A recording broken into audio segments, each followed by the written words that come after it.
किसी छोटे से गांव में राजू नाम का एक अनाथ युवक रहता था। बचपन में ही उसके माता पिता का निधन हो गया था। उसके पास न कोई सहारा था, न जमीन जायदाद।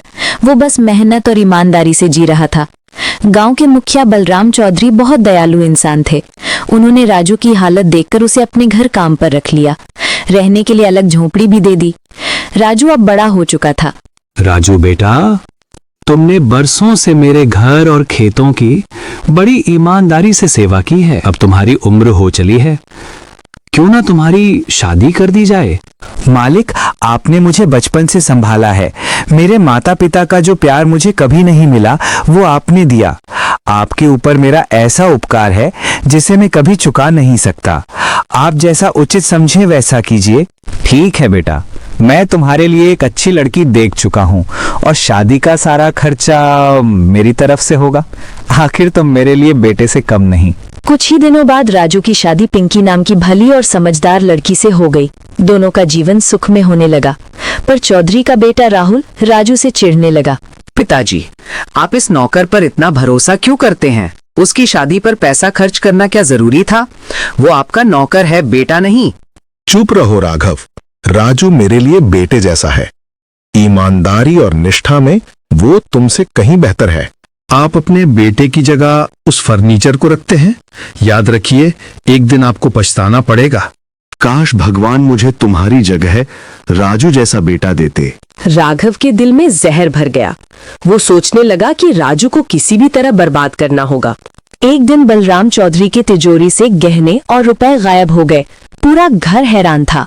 अजी, सुनते हो, घर में चोरी हो गई है। किसी ने हमारा सारा घर ही लूट लिया है। क्या चोरी? और वो भी हमारे घर में? ऐसा कौन है जो हमारे घर में चोरी कर सकता है? पिताजी, चोर और कोई नहीं, यही राजू है। आप उसे चाबी भी देते थे। राघव के कहने पर घर की तलाशी ली जाती है और चोरी हुए रुपए और गहने राजू की झोपड़ी में मिल जाते हैं। मालिक, ये झूठ है, मैंने चोरी नहीं की। अच्छा, तो फिर ये गहने तुम्हारी झोपड़ी के नीचे कैसे मिले? सबके सामने गहने राजू की झोपड़ी से मिलते हैं। राजू टूट जाता है। गांव वाले उसे चोर कहने लगते हैं। मैं जानती हूँ आपने चोरी नहीं की, ये किसी की साजिश है। लेकिन सबूत मेरे खिलाफ हैं सावित्री। मालिक भी अब चुप हैं। गांव के लोग राजू को ताने मारने लगे। दुकानदार काम देने से मना करने लगे। गायत्री भी अपमान झेलने लगी। अरे देखो, यही है उस चोर राजू की बीवी। जाओ राजू, मेरे यहाँ काम नहीं मिलेगा। कहीं मेरी दुकान ही साफ कर दो। फिर राजू को सेठ जयराम ने काम पर रखा। राजू दिन रात मेहनत करता। धीरे धीरे उसके घर का गुजारा चलने लगा। लेकिन राघव की नफरत यहीं खत्म नहीं हुई। सुन, जैसे पहले गहने उसके घर में रखे थे, वैसे ही अब सेठानी का हार चोरी कर लाकर राजू के घर रख देना। इस बार उसे हमेशा के लिए बर्बाद कर दूंगा। राघव, तू इतना गिर जाएगा मैंने सोचा भी नहीं था। राजू ने तेरा क्या बिगाड़ा है? तूने चोरी की और उस मासूम पर इल्जाम लगाया। अब सच सबके सामने आएगा।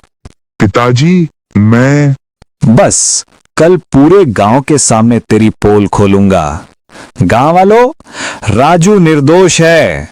गुनहगार मेरा बेटा राघव है और इसके लिए मैं राजू को अपनी 10 एकड़ जमीन देता हूं ताकि उसे अब किसी पर निर्भर न रहना पड़े।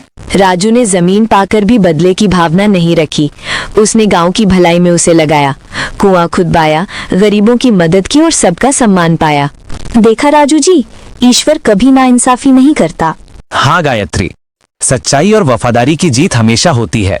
दोस्तों, याद रखिए, मुश्किल वक्त में ही इंसान की असली पहचान होती है। वफादारी और ईमानदारी भले देर से सही, पर अंत में जीतती जरूर है।